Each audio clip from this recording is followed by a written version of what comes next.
AQSense. Today I'm going to talk to you about what sort of applications can be given in the 3D field in the food industry. There's a lot of applications of 3D applied to high-tech processing, like dimensional inspection, like metrology or other applications. Today I'm going to give you an overview of what we have developed in the company, what is our software library, what are the main functionalities that we incorporate in this library, and also then after that I will introduce a couple of applications we've had in the food industry so that you'll see that metrology is also applicable in the food industry.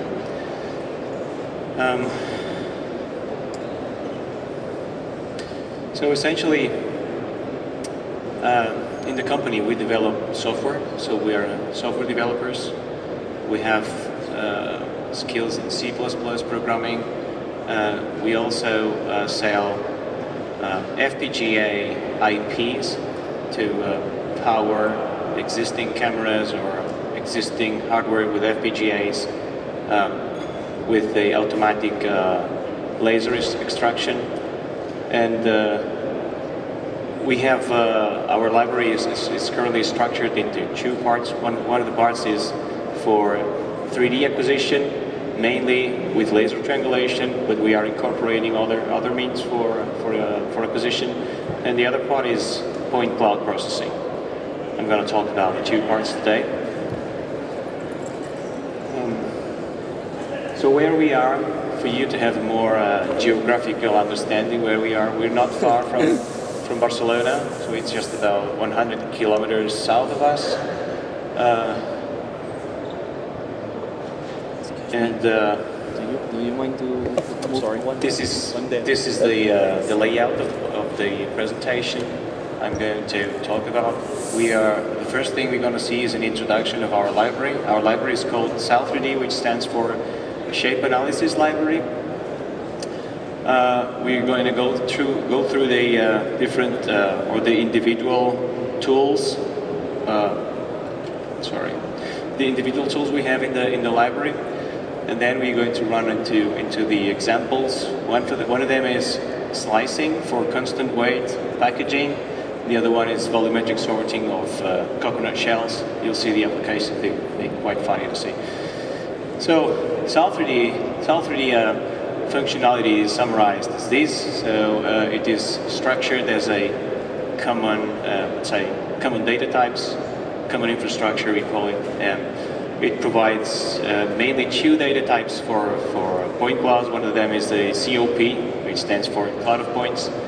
The other one is the Z-map, and the Z-map is sort of connection between the 3D manipulation of point clouds with the let's say standard 2D machine vision functionalities that we can find around in different libraries. You have good samples of them here. Every different functionality is structured as a tool.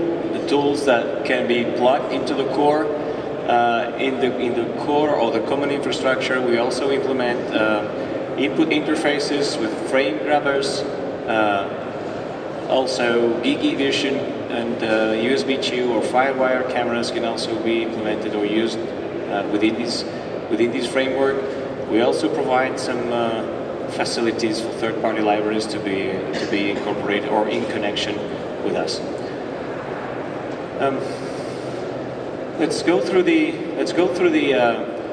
tools we have now shortly.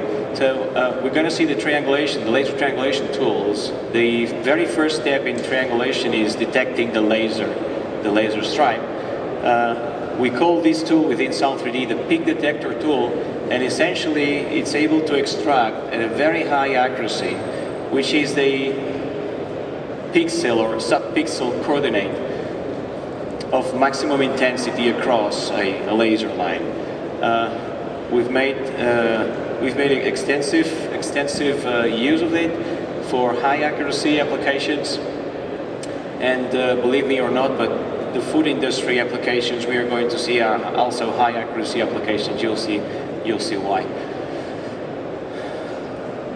After that, once the triangulation system obtains the pixel coordinates from the laser line, we probably want also to make measurements. One of the problems with laser triangulation is that we have a camera looking at a laser, and the camera is tilted with respect to the laser. We have to create this angle, otherwise we don't have any depth information. And what is good from one side, this is good for getting the depth information, is bad for the other side. I mean, if we have the camera tilted looking at a laser, but the object has a feature that hides the laser spot, then we have an occlusion. We have no readings there, we have no data. But if we increase the number of cameras and look at the laser from different angles, and we're smart enough to combine the readings of the independent cameras with each other in a smooth and accurate way, we can obtain improved range images with much less occlusions. It's not only that we can merge two cameras, we can merge, in principle, much more cameras. But with two cameras, we can maybe get rid of 80% of the occlusions. So we get a better picture, less occlusions. Okay, once we get the best picture we can, we probably would like to make some measurements on what we have acquired. To make accurate measurements, we need a calibration tool. This is called metric calibration tool within SAL3D, and the main purpose of this, well, there's two purposes for this tool. One is we have to provide the means to obtain X, Y, Z coordinates in millimeters or metric units out of the range maps very fast, reliably, and accurately. But on the other hand, it has to be easy to use. So the user cannot spend 1 day or even 1 hour calibrating the system. Or it has to be easy enough for even the end user to recalibrate the system if it's necessary.